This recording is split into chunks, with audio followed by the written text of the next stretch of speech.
हम लोग भक्ति और साम्य सिंधु ग्रंथ से पढ़ रहे हैं। दक्षिण विभाग प्रथम लहरी विभाव नामक और श्लोक क्रमांक 204। इसमें भगवान के एक विशेष गुण का वर्णन हो रहा है, हतारी गतिदायक। हत प्लस अरि प्लस गति प्लस दायक। अरि मतलब क्या होता है? शत्रु। और हतारी मतलब जो शत्रुओं को मार कर गति प्रदान करे। तो मेरे पीछे बोलिए, मुक्तिदाता हतारीणाम। मुक्तिदाता हतारीणाम। हतारी गतिदायकः। हतारी गतिदायकः। मुक्तिदाता हतारीणाम। मुक्तिदाता हतारीणाम। हतारी गतिदायकः। हतारी गतिदायकः। बोलिए, मुक्तिदाता हतारीणाम। मुक्तिदाता हतारीणाम। हतारी गतिदायकः। हतारी गतिदायकः। शत्रुओं को मारकर उन्हें मुक्ति प्रदान करने से श्री कृष्ण को हतारी गतिदायक कहा जाता है। हतारी नाम मुक्तिदाता, शत्रुओं को मारकर मुक्तिदाता उन्हें मुक्ति प्रदान करने से श्री कृष्ण को हतारी गतिदायक को दोबारा आगे छोड़ दीजिएगा, उसको हतारी गतिदायक कहा जाता है। देखिए बड़ी अमेजिंग बात है। क्या अमेजिंग बात है? जो भगवान से शत्रुता कर रहा है और जिसको भगवान मार रहे हैं, यानी एक्सटर्नली स्पीकिंग हिंसा कर रहे हैं, तो वह भी ऐसा रिजल्ट दे रही है जो महान साधकों को नहीं मिलता। ब्रह्म का अनुभव करने के लिए, मोक्ष प्राप्त करने के लिए लोग जन्म जन्मांतर प्रयास करते रहते हैं और नहीं मिलती है मुक्ति। बड़ा कठिन है मुक्ति प्राप्त करना। लेकिन भगवान मारते हैं और उस व्यक्ति का भी शत्रु भाव है, कोई अनुकूल भाव नहीं है, तब भी मोक्ष दे देते हैं। तो ये भगवान की एक अद्भुत शक्ति है, अद्भुत शक्ति। तो सोचिए, जो अब भगवान का भक्त है उसके दोष देख करके क्या भगवान उसका उद्धार नहीं करेंगे? क्या आप मेरा डेरिवेशन समझिए बात? जो भगवान से भी, चलो कुछ भी है, काम है, क्रोध है, लोभ है, अज्ञान है, बेवकूफ़ी है, जो कुछ भी आप कह लें, लेकिन कम से कम भगवान से विरोध तो नहीं है कि भगवान को मारने का प्रयास कर रहे हैं। तो जो भगवान पे अस्त्र चला रहा है, भगवान पे मारने का प्रयास कर रहा है, भगवान को मारने का प्रयास कर रहा है, उसको भी भगवान मुक्ति देते हैं। इसलिए किसी भी सूरत में भक्ति तो करनी ही चाहिए। ये बहुत बड़ा डेरिवेशन मिल रहा है इससे। जो अपने शत्रुओं को मोक्ष दे रहे हैं, तो वह तो अपने मित्रों को या अपने प्रति अनुकूल भाव वालों को तो देंगे ही ना। और एक और बात है, जो भगवान के प्रति द्वेष भाव रख रहा है, तो उसमें कौन सा अनर्थ नहीं होगा? पहले ये बता दीजिए। क्या काम नहीं होगा, कि क्रोध नहीं होगा, कि लोभ नहीं होगा, कि मद नहीं होगा, कि मात्सर्य नहीं होगा? क्या नहीं होगा? सब होगा। मूल अनर्थों का जड़ तो यही भगवान से द्वेष है, और वो तो प्रकट द्वेष कर रहा है। तो ऐसे द्वेषी को भी भगवान पवित्र करके मुक्त कर देते हैं, ब्रह्म ज्योति में लीन कर देते हैं, मतलब इतनी बड़ी उपलब्धि दे देते हैं। तो क्या क्यों करते हैं? भगवान का स्वभाव इस प्रकार का है। तो अब भक्तों को मुक्त क्यों नहीं करेंगे? संदेह इसमें नहीं करना चाहिए। दुर्गम संगमनी टीका, मुक्ति यह पद एक उपलक्षण है और इससे पूतना आदि में भक्ति देने का गुण भी जानना चाहिए। बहुत सुंदर बात है। देखिए, भक्ति की तुलना में मुक्ति एकदम तृण समान तुल्य है, अर्थात बिल्कुल हीन है। यद्यपि इस जगत के बंधन की दृष्टि से देखा जाए तो मुक्ति किसी को प्राप्त हो गई, जगत का बंधन समाप्त हो गया, तो बहुत बड़ा लाभ हो गया। लेकिन भगवान की भक्ति प्राप्त करना ये ऐसे है, समझ लीजिए, जैसे मान लीजिए कोई जेल से बाहर निकल गया है, तो जो जेल से बाहर निकल गया है उसकी तुलना उन लोगों से करें जो जेल में है, तो बहुत बड़ी उपलब्धि है। लेकिन जो जेल से बाहर निकल गया है वह अब प्राइम मिनिस्टर की सेवा नहीं कर रहा होता है। तो प्राइम मिनिस्टर की सेवा करने वाले की तुलना अगर जस्ट जेल से बाहर निकले वाले व्यक्ति से करी जाए तो कोई तुलना तो है ना है। वो व्यक्ति जेल से बाहर आ गया है तो उसका मतलब यह नहीं है कि वो प्राइम मिनिस्टर की सेवा करने के योग्य हो गया है। तो आप अंतर समझ गए ना? सेवा भक्ति मतलब सेवा, भगवान की भक्ति में सेवा और मुक्ति में कितना बड़ा अंतर आ रहा है। क्लियर हो गया? तो अविद्या का बंधन नहीं है, जैसे कि जेल का बंधन नहीं है, ठीक है, नहीं है। लेकिन कृष्ण की सेवा नहीं मिली, जैसे कि सुखदेव गोस्वामी मुक्त थे लेकिन उनको कृष्ण की सेवा नहीं मिली थी, उसका उनको पता नहीं था, वॉज नॉट सर्विंग कृष्णा। तो ये तो आप थोड़ा समझ लीजिएगा। तो पॉइंट यहाँ पे क्या, उपलक्षण का क्या मतलब होता है? उपलक्षण मतलब होता है कि एक बात कही है सो तो उसको अन्य चीज़ों को भी ग्रहण करना चाहिए। तो मुक्ति एक श्रेय है, एक श्रेय कहा जाता है, लेकिन उससे एक महान श्रेय को भी ग्रहण करना होगा जो कि नहीं सुनाई पड़ रहा है। एक्चुअली मुक्ति शब्द यहाँ पे नहीं है, गति शब्द है, हतारी गतिदायक। एक मिनट रुकिए, महान मुक्ति शब्द भी है, मुक्तिदाता हतारी नाम हतारी गतिदायक। तो देखिए पॉइंट क्या है। अब एक बड़ा सुंदर बात है, एक श्लोक श्रीमद् भागवत में आता है, तत्तेनुकंपाम सुसमीक्षुमान भुंजान एवात्म कृतम विपाकम हृदवाग वपुर्भिर विदधन नमस्ते जीवेत यो मुक्ति वैदेश दाय भाग। जो व्यक्ति हर चीज में भगवान की कृपा को ही देखता है और जो भी सुख दुख आ रहा है वो अपने ही विकर्म को, अपने ही विपाक को देखता है। मतलब ये मेरा ही पका हुआ है, मैंने कार्य किया, इस कारण से मुझे भोगना पड़ रहा है, लेकिन ठाकुर जी बड़ी कृपा करके बहुत कम दे रहे हैं। तो ऐसी मनोभाव से अगर कोई व्यक्ति रहता है, ऐसे कार्य जीता है, तो उसके लिए मुक्ति दाय भाग हो जाती है। मुक्ति दाय भाग मतलब जैसे कोई लड़का जिंदा रहे तो अपने आप पिता का संपत्ति मिल जाती है, ऐसे ही उसको मुक्ति बिना किसी प्रयास के मिल जाती है। तो इस बात को जब सार्वभौम भट्टाचार्य सुने तो उनको अच्छा नहीं लगा, उसको कर दिए भक्ति पदे सुदाय भाग।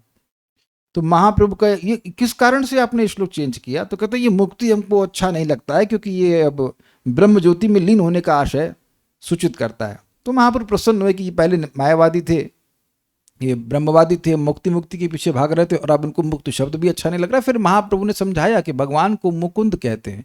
तो मुक्ति पदे का मतलब मुक्ति जिनके चरणों में है, अर्थात श्री कृष्ण के चरणों की प्राप्ति करता है। कुछ समझ पा रहे हैं आप बात? तो जो सर्वश्रेष्ठ मुक्ति है वो क्या है? भगवान की भक्ति।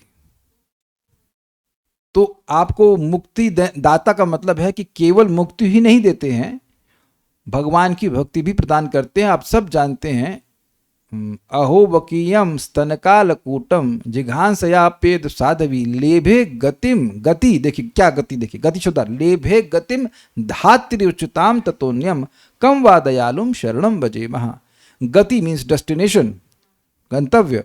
तो वहाँ अब बकी है, बकासुर की बहन है, राक्षसी है, बच्चों को मारती थी, भगवान को भी मारने के लिए आई थी, कालकूट जहर दिया, सारे दोष थे, भगवान को मारने के लिए आई, और भगवान मार के क्या दे दिए? धात्री गति, ना कि मुक्ति गति।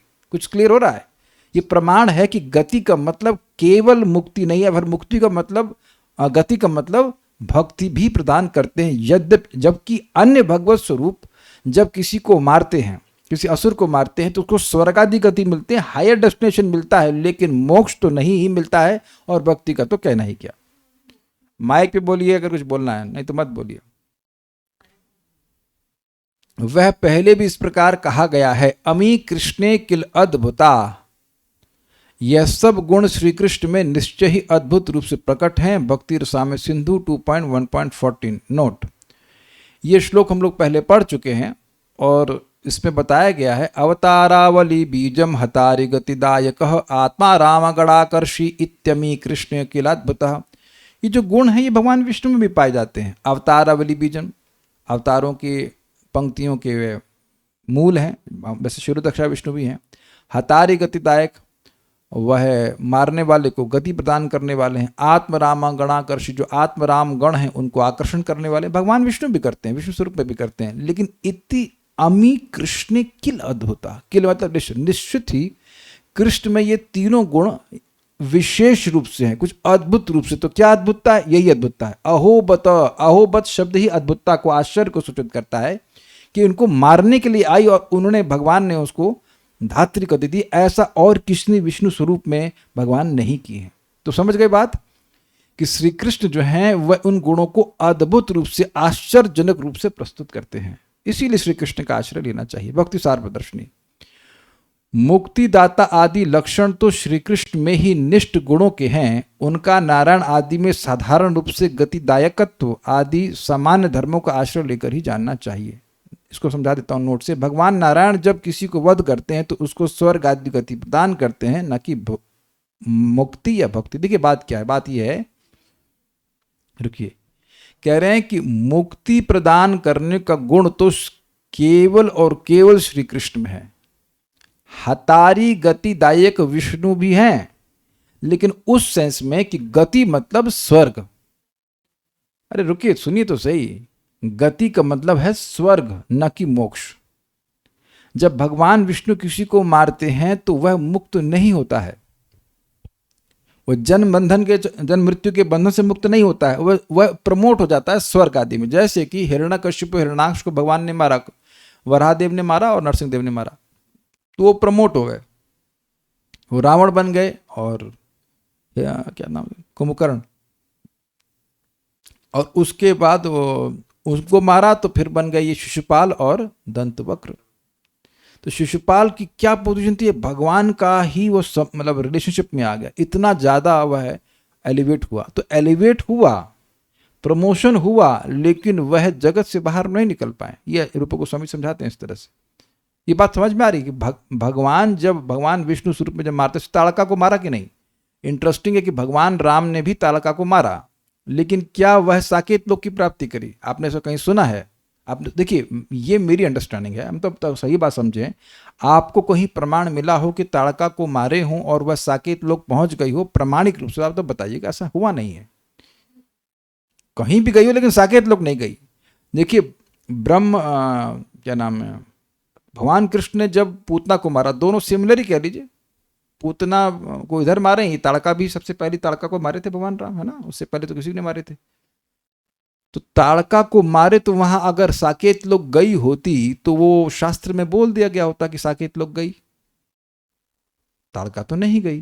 लेकिन वही भगवान, वह अलग व्यक्ति नहीं है, लेकिन वो दे नहीं रहे। आप थोड़ा समझने का प्रयास कीजिए, भगवान राम और भगवान श्री कृष्ण अलग व्यक्ति नहीं है, लेकिन वो कृपा को पूरा खोल के नहीं दे रहे हैं स्वेच्छा से।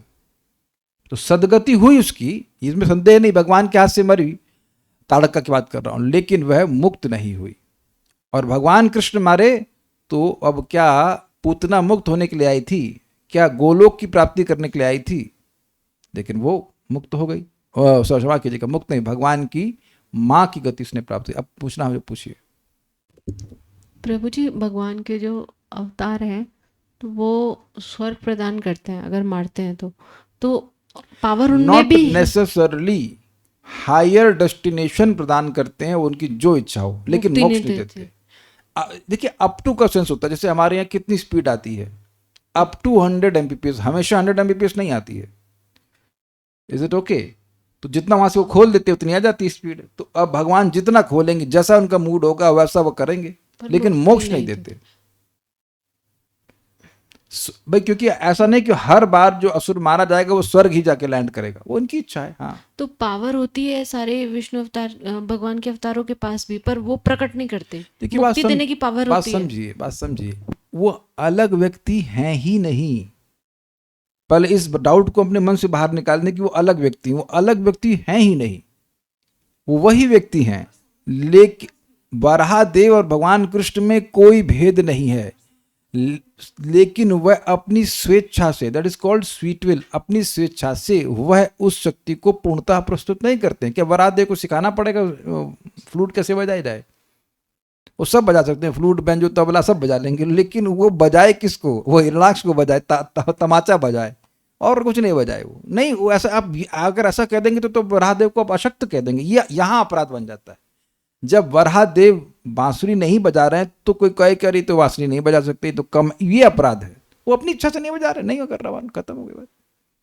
आप यहाँ देखिए कि मैं क्लास 10:30 बजे करता हूँ, आज मेरा मन कर गया 9:30 बजे करने का, मन क्या कर गया, आप जल्दी करना चाहते हैं तो आप लोग रोक लेंगे।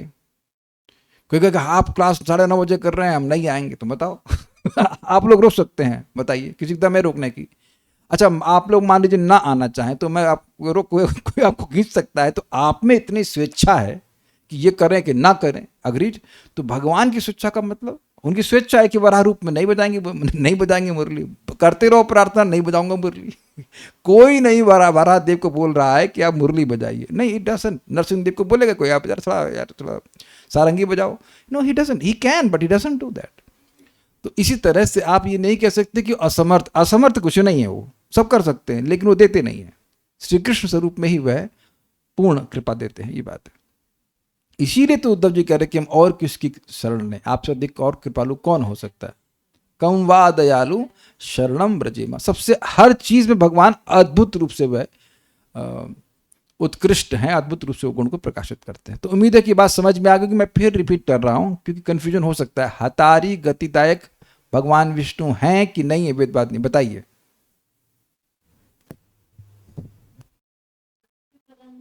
मेरा प्रश्न क्या है? मेरा प्रश्न हतारी गतिदायक हैं कि नहीं है? जिस शत्रु को मारेंगे उसको गति प्रदान करने वाले। हाँ है। ठीक है, तो क्यों है? क्योंकि वह कोई ना कोई गति, स्वर्ग कोई आदि गति सदगति जरूर, प्रदान कर देंगे, स्वर्ग नहीं, पर स्वर्ग, कोई सदगति प्रदान कर हाँ। देंगे मुक्ति को छोड़ के। वेरी गुड, सदगति प्रदान कर देंगे, लेकिन भगवान विष्णु मोक्ष नहीं देते हैं।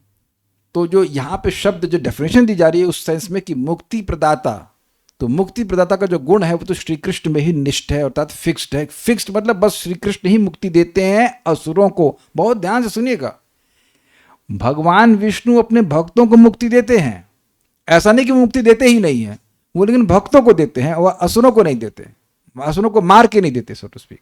असुर अगर भक्त बन जाए तो अलग बात है, लेकिन अब भगवान कृष्ण भक्तों को तो खैर भक्ति देते ही हैं, लेकिन वह असुरों को भी अप टू भक्ति दे सकते हैं। अप टू इसलिए बोल रहा हूं कि सभी को वह भक्ति दें ऐसा जरूरी नहीं है। किसी किसी को भगवान ने सायुज्य भी दिया है, जैसे कि अघासुर को सायुज्य दिया, वहां भक्ति नहीं दी है। तब कहेंगे वहां क्यों नहीं दिए? बस स्वेच्छा उनकी, नहीं दे रहे, भगवान है, जाओ कंप्लेन करो किसी से, नहीं देंगे। तो अघासुर भगवान की सेवा बिल्कुल ही नहीं किया। आप देख सकते हैं कि पूतना कम से कम ये भाव लेके आई थी कि मैं इसको दूध पिलाऊंगी, वो तो जहर पिलाना चाहती थी, तो ये भी कारण हो सकता है। But whatever, you can not ascribe any reason कि भाई ऐसा क्यों कर रहे हैं। अघासुर को सायुज्य दिया यानी कि मुक्ति, और पूतना को धात्री गति दी यानी भक्ति। सम वाली बात नहीं है, वो इनकी स्वतंत्रता है, उनके मन में जो आएगा वो करेंगे। आप कुछ कर नहीं सकते इसमें, बट इतना निश्चित है कि मिनिमम मुक्ति तो जरूर देंगे, ये अर्थ है। मुक्त मारेंगे तो मुक्ति जरूर देंगे, अब मूड हुआ तो भक्ति भी दे देंगे, जो वो उनकी जैसी उनकी इच्छा हो। ये क्लियर हुआ? यानी जितने भी, एक समझी बात, जितने भी असुरों को भगवान ने मारा, बिल्कुल निर्विवाद रूप से आप कह सकते हैं कि भगवान श्री कृष्ण के द्वारा मारे गए सारे असुरों को मोक्ष मिल गया।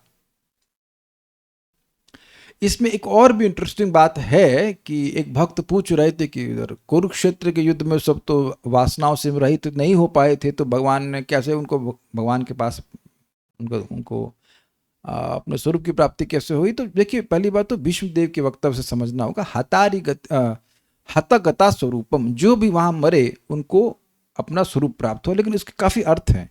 जिनको, जो भगवान को देख करके मरे और उनको भगवान को अप्रिशिएट करे, कितना सुंदर हैं, उनके रूप को थोड़ा अप्रिशिएट किया तो उनको सारूप्य मिल गया। लेकिन जो भगवान से वैमनस्य बनाए रहे और मरे तो उनको सायुज्य प्राप्त हो। यहां भी थोड़ा सा भेद हो जाता है, चीजों का भेद हो जाता है। तो ये सब बातें हैं। अघासुर को सायुज्य मिला, देखने में तो ये लगा कि सायुज्य मिला, क्योंकि वह जब वो फटा उसका, यहाँ से भगवान अंदर प्रवेश कर गए थे और ऊपर से उसकी आत्मा बाहर आ गई। फिर जब भगवान बाहर आए तो उनमें मिल गई। बट मैं थोड़ा सा डाउटफुल हूँ कि सायुज्य मिला कि सारूप्य मिला, क्योंकि भगवान उसके अंदर प्रवेश कर गए। तो but what ever it happens, आप मिनिमम सायुज्य तो मिलेगा, इसे समझ लीजिए। परेशान मत होइए, जो मिनिमम मुक्ति है वह तो जरूर मिलेगी। ठीक है, ये चीज है। तो ये भगवान के संग, इससे एक बात तो बिल्कुल निश्चिंत होनी चाहिए यार, जितने भी अनर्थ हो, कुछ भी हो, हम भक्ति करेंगे, क्योंकि हमारी दुर्गति नहीं होगी इससे।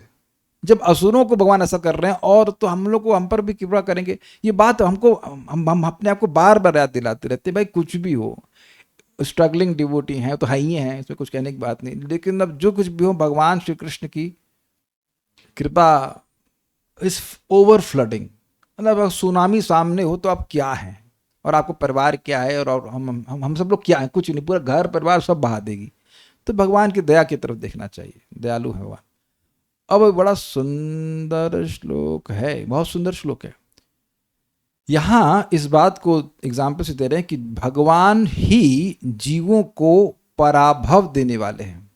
ये जगत पराभव के बुलाता है, यहाँ पे हार ही हो रही, और इसी को पवर्ग भी कहा जाता है। तो वही भगवान जो पवर्ग देने वाले हैं, वही अपने शत्रुओं को अपवर्ग देने वाले हैं। तो पहले इसको कहा लेते हैं, पराभवम फेनिलवक्त्रतां च, पराभवम फेनिलवक्त्रतां वक्त्रतां च बंध च भीतिं च मृतिं च कृत्वा बन्ध च भीतिं च मृतिं च कृत्वा पवर्गदातापि शिखण्डमौले पवर्गदातापि शिखण्डमौले त्वं शात्रवाणां पवर्गदोषी त्वं शात्रवाणामपवर्गदोषि त्वं शात्रवाणामपवर्गदोषी त्वं शात्रवाणामपवर्गदोषि पराभवं फेनिलवक्त्रतां च पराभवं फेनिलवक्त्रतां च बन्ध च भीतिं च मृतिं च कृत्वा बन्ध च भीतिं च मृतिं च कृत्वा पवर्गदातापि शिखण्डमौले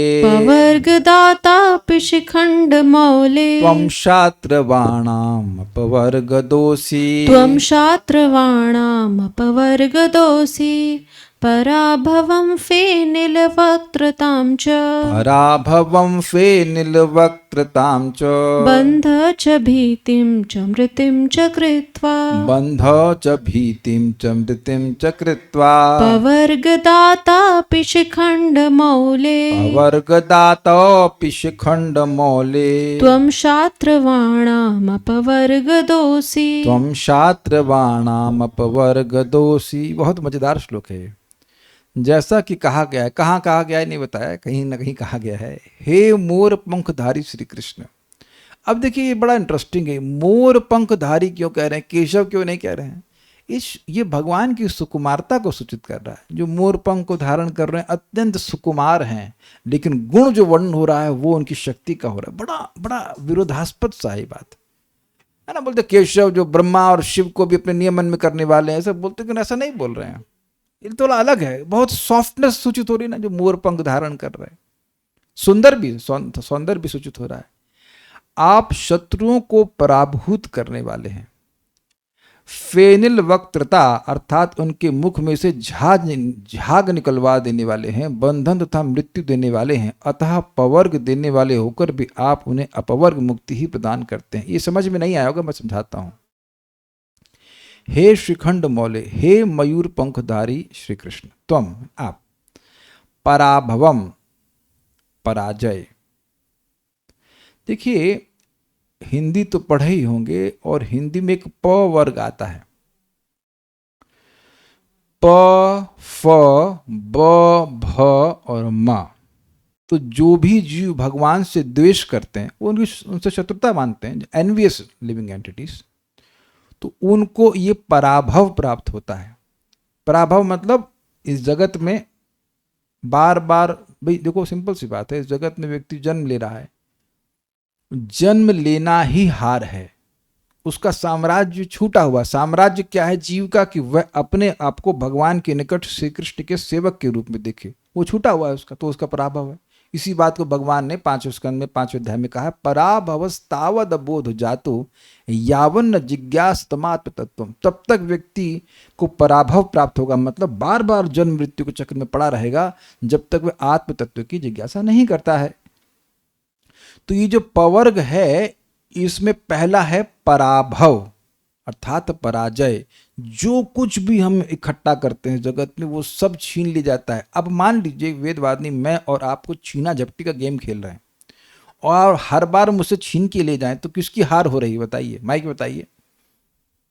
आपकी। Does that make sense? Whatever we acquire, पढ़ा था ना हमने तीसरे स्कंद में, जो वह क्या था, दुखे ना, बड़े दुख से वह, बड़े प्रयास से वह इकट्ठा करता है अपने सुख के लिए। हम सब लोग जो भोग के लिए सामग्री इकट्ठी करते हैं, वो सब उस वस्तु को, तम शब्द था, उस वस्तु को समय धुनोति शब्द था, नष्ट कर देता है। ठीक है ना। तो ये जगत में पराभव दिख रहा है कि नहीं, कोई व्यक्ति की कोई वस्तु उसके साथ नहीं जाएगी, उसकी आंखों के सामने नष्ट हो जाएगी। एक, फिर इस जगत में इतनी मेहनत करनी पड़ती है कि फेनिल वक्त्रता, मुख से झाग आ जाता है। 10-10, 12 घंटे काम करते हैं, और थोड़ा सा इसकी आवाज कम कीजिए। और साथ ही आप देखेंगे कभी कभी मनुष्य जो है, नहीं ऊपर हल्की सी, अब मेरे स्पीकर मेरी तरफ कर दीजिए बस, हाँ ठीक है बस। तो आप ये देखा होंगे कि लोग रिक्शा खींच रहे हैं, ठेला खींच रहे हैं, तो मुख से लिटरली झाग आ रहा है। तो यह भी है, जीव इस जगत में जन्म लेकर के इस प्रकार से परिश्रम कर रहा है। वैसे तो प का अर्थ परिश्रम भी रखा गया है कि जगत में बहुत परिश्रम करते हैं और इतना परिश्रम करते हैं कि झाग निकलता है, लेकिन दोनों ही अर्थ है, पराभव ले लीजिए या परिश्रम ले लीजिए, और व्यर्थ है। और ऐसा नहीं है कि मुख से झाग निकल रहा है, इतना परिश्रम हो रहा है तो व्यक्ति मुक्त हो रहा है, नहीं, बंधन लग रहा है।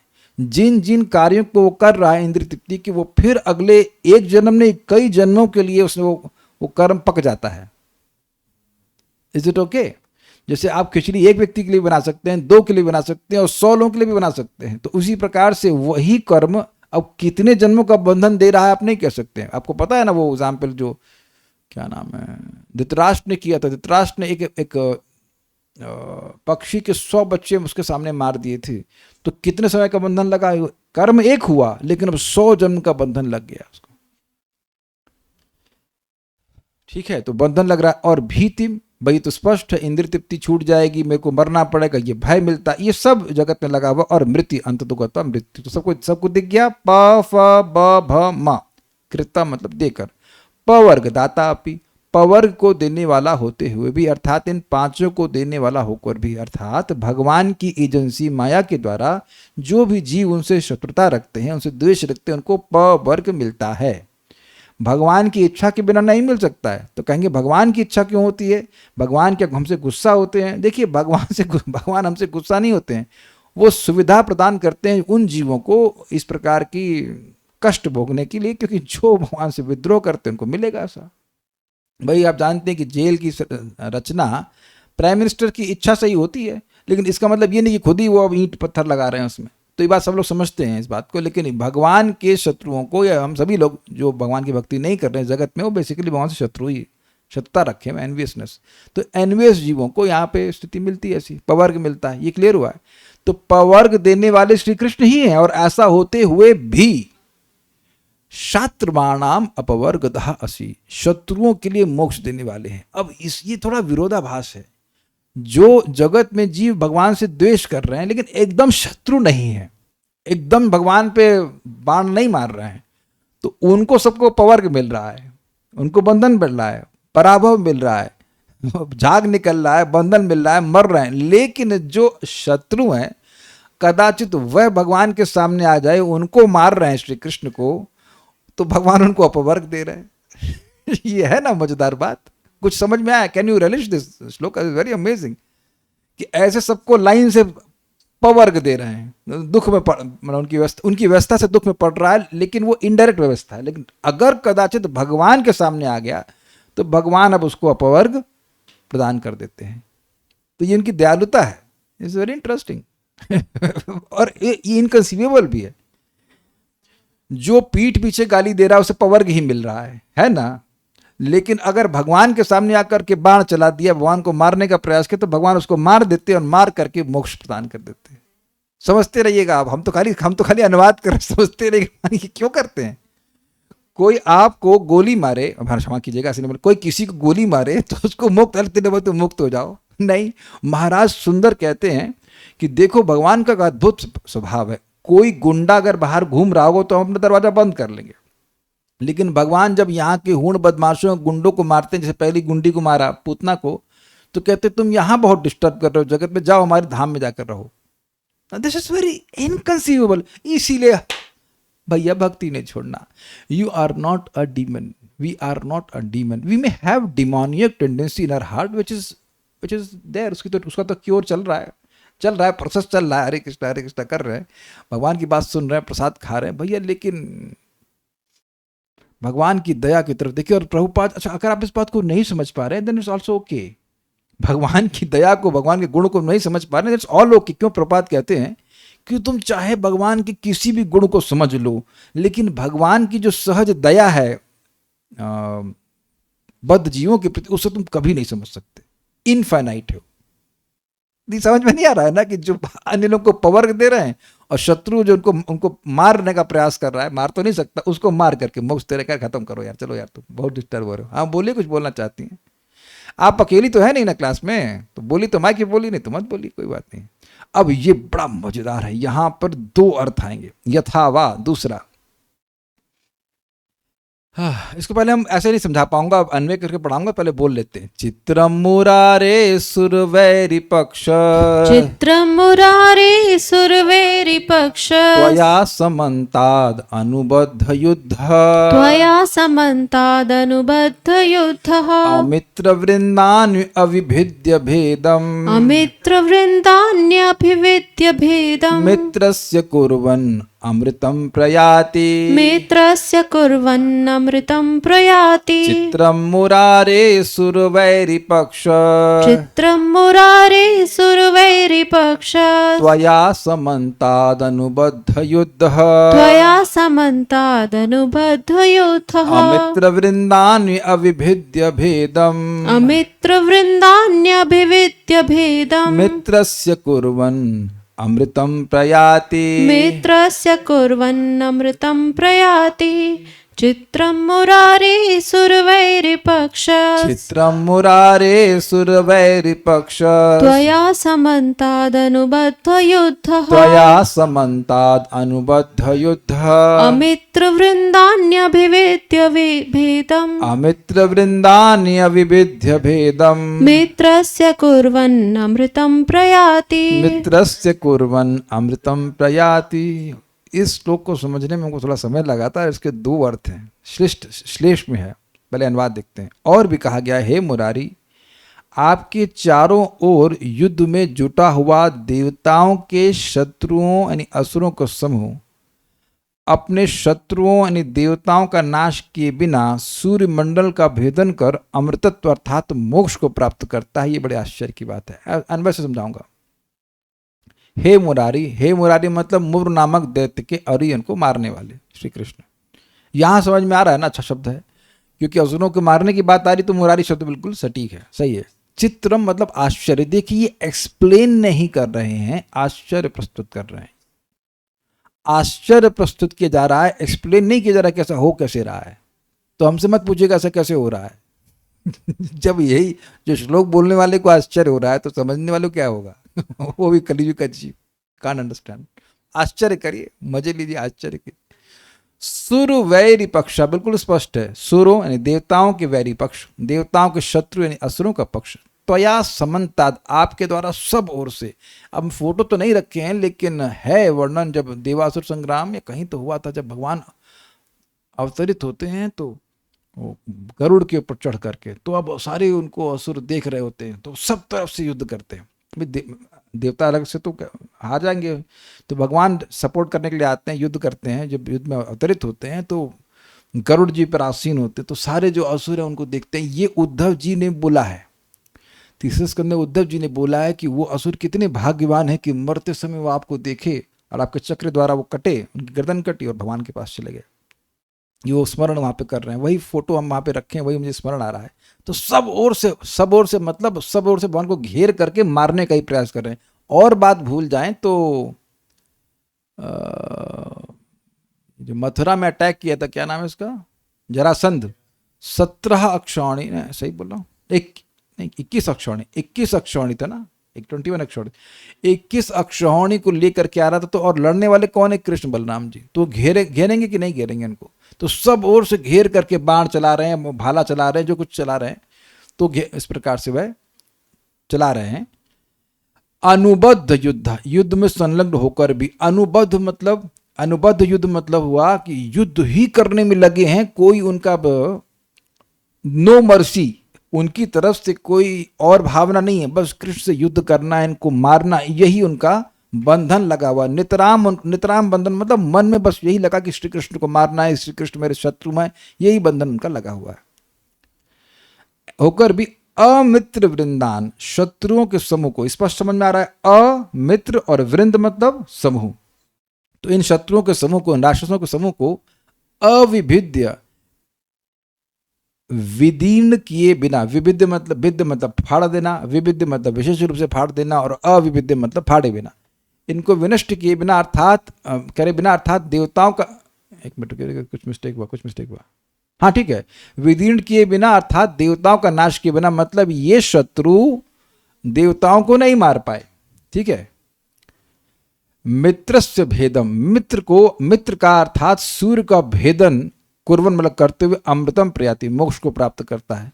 तो ये मैंने पहले वाला अन्वय समझाया। हाँ, तो इसका क्या मतलब है, क्यों आश्चर्य कर रहे हो भाई? देखिए बात क्या है कि शत्रु का नाश कोई व्यक्ति करे तो उसके बाद वह सूर्य का भेदन करके स्वर्ग की प्राप्ति करता है, लेकिन ये हुए असफल ये पिट गए, वह देवताओं की तरह मारे गए। जो भी भगवान ने मां को मारा, लेकिन देवताओं को ही मार नहीं पाए, प्रोजेक्ट हो गया असफल। और उसके बाद भी, और सूर्य को भी भेदे और सूर्य को भेद कर मोक्ष मिल गया। ये आश्चर्य हुआ को। यहां पर कोई सैनिक है जो शत्रु को मारेगा तब उसको मेडल मिलेगा, है ना, लेकिन ये शत्रु को मार नहीं पाए। एक दूसरा, शत्रुओं को मारने के बाद फिर जब व्यक्ति मतलब मरेगा, जो कुछ होगा, तो वह सूर्य को भेद करके स्वर्ग की प्राप्ति करता है, ये बात है। लेकिन ये शत्रुओं को मार नहीं पाए, एक सूर्य को भेदन किया, दूसरा और भेद करके मोक्ष को प्राप्त कर गए। कुछ समझ रहे हैं बात? शत्रुओं को भेद नहीं कर पाए, फिर भी मित्र को भेद कर लिए। अमित्र, ऐसे देखिए लैंग्वेज कितना है, अमित्र वृंदान अविभिद्य, अमित्रों को भेद नहीं कर पाए लेकिन मित्र का भेद कर दिए। मित्र मतलब ओम मित्राय नमः, सुना है ना आपने? ओम मित्राय किसका मतलब हुआ? मेरे मित्र तुमको नमस्कार है, ये मतलब है। नहीं, इस श्लोक का अर्थ बताइए। ओम मित्राय नमः क्या मतलब इसका? किसको एड्रेस कर रहे हैं ये? आपको 12 नाम नहीं पता है सूर्य के? ओम भानवे नमः, ओम मित्राय नमः, हाँ आदित्याय नमः, तो उसमें मित्र नाम सूर्य का है। It is playing on words कि अमित्रों को भेद कर मित्र को भेद दिया। मित्र को, जो मित्र नहीं है उनको नहीं भेद पाए, लेकिन मित्र को भेद दिया। अर्थात सूर्य को भेद कर, सूर्य को पार करके। ये भेदने का मतलब है कि ऐसे नहीं कि सूर्य के ऐसे फाड़ के जाएगा, सूर्य को पार करके, सूर्य को पार करके मुक्त हो गए, क्रॉस होकर के। यस, ठीक है, एक अर्थ। दूसरा अन्वय देख लीजिए इसका क्या है, ये बड़ा मजेदार है। हे मुरारे श्री कृष्ण, चित्रम, आश्चर्य, क्या आश्चर्य है। सुरवैरी पक्ष, देवताओं के शत्रु असुरों का पक्ष, त्वया समन्तात अनुबद्ध युद्ध, आपके द्वारा सब ओर से युद्ध में संलग्न होकर भी अमित्र वृंदानी अविभिद्य, शत्रुओं के समूह को विदीर्ण ना कर कर। यहां तो ठीक है, यहां तक कॉमन है, मतलब देवताओं को नहीं मारकर मित्रस्य भेदम कुर्बन, मित्र के भेद अर्थात मित्र भाव को प्राप्त करते हुए। यहां पर मित्र का क्या अर्थ है? दोस्त, कि मतलब दोस्त बन गए भगवान के। दोस्त बन गए, ये कैसे हुआ? देखिए इसका प्रमाण है कुरुक्षेत्र में ही। भगवान के अगेंस्ट सब लोग, मतलब भगवान से तो युद्ध नहीं कर रहे हैं, अर्जुन से युद्ध कर रहे हैं, लेकिन वो तो पार्टी तो भगवान की है। तो वो भगवान को देखते थे, अरे बड़ा सुंदर है। जबकि भगवान युद्ध नहीं कर रहे हैं, और इतने में अर्जुन की बाण आकर के उसकी गर्दन काट दिया करता था। तो उसका भाव मित्र का हो गया कि नहीं, यद्यपि वह विपक्ष से है। ये एग्जाम्पल दे रहा हूं, उसे और भी जगह है। बड़ा सुंदर है। तो ये मित्र भेद थोड़ा समझने का प्रयास कीजिए। भेद मतलब होता है अंतर। तो पहले ये लोग शत्रु थे, ये भेद समझते हैं, इसमें और इसमें भेद जानो, तो अंतर समझते ना। भेद का अर्थ होता है भेदना, फाड़ना, और दूसरा होता है भेद का मतलब अंतर। क्या आप इस माउस और इस माउस में भेद समझते हैं? तो ये माउस किस लिए आता है काम? ये माउस नहीं, ये फोन है। तो आप समझे, ये फोन और इस माउस के भेद को आप समझते हो, इसका भेद। यहाँ फाड़ तो न रहे इसको। तो ये कह रहे हैं कि मित्र भेदस्य कुर्बन, मित्रस्य भेदम कुर्बन, मतलब मित्र के रूपांतरण को करते हुए। जो डिफरेंस था, मतलब पहले तो वह अमित्र थे, लेकिन अमित्र यहां पर शब्द जो है वो, अमित्र शब्द जो है वह देवताओं को रेफर कर रहा है, तो उसकी बात नहीं हो रही है। अमित्र वृंदानी मतलब जो असुरों के अमित्र हैं उनको अभिभेद, तो वो अर्थ वही रहा। लेकिन यहां कह रहे हैं कि आप पहले लीजिए ना, पहले वो असुर थे, वह शत्रु पक्ष में थे, तो अब क्या हो गया? मित्रस्य भेदम कुर्बन, वह मित्र बन गए भगवान के, तभी तो भगवान ने मोक्ष दे दिया। देखिए भगवान भगवत गीता में कहते तान हम सुरान क्रूरान संसारेशु तनहाम संसारेशु नराधमान, जो नराधम है, जो भगवान के विरुद्ध चलते हैं, उनको भगवान आसुरी योनि में जान डालते हैं नॉर्मली। लेकिन जब भगवान उनको मार देते हैं, मतलब इतना अच्छा वो असुर बन जाए कि भगवान से मरने लायक हो जाए, तो भगवान मार करके उसे अपना मित्र बना लेते हैं।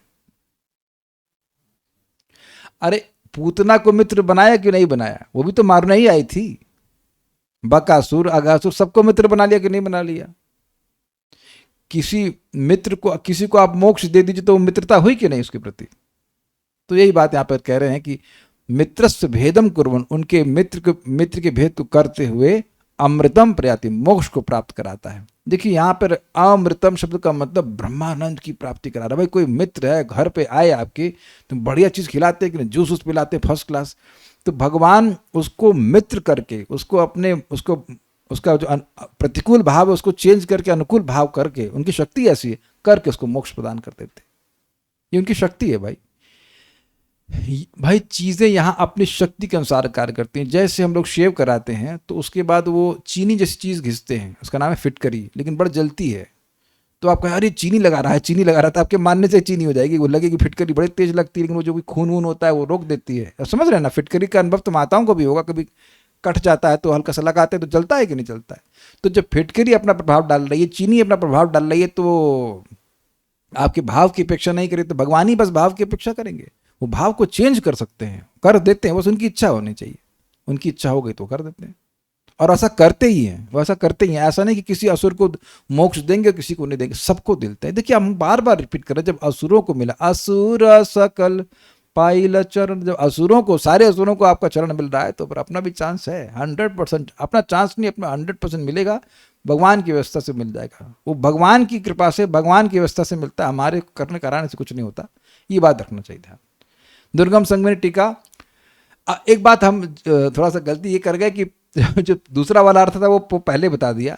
जो मित्र शब्द का मुख्य अर्थ है वो दोस्त होता है, तो जो पहले वाला अन्वय था वो पहला अर्थ था, और जो दूसरा वाला मित्र का अर्थ है सूर्य, वो श्लेष अर्थ था। श्लेष मीन्स सेकेंडरी ध्वनित अर्थ, ध्वनित नहीं कहूँगा, सेकेंडरी मीनिंग, इसे कहते हैं प्लेइंग ऑन वर्ड्स।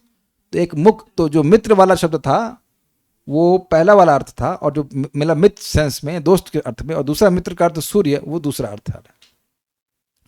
अमित्र वृंदान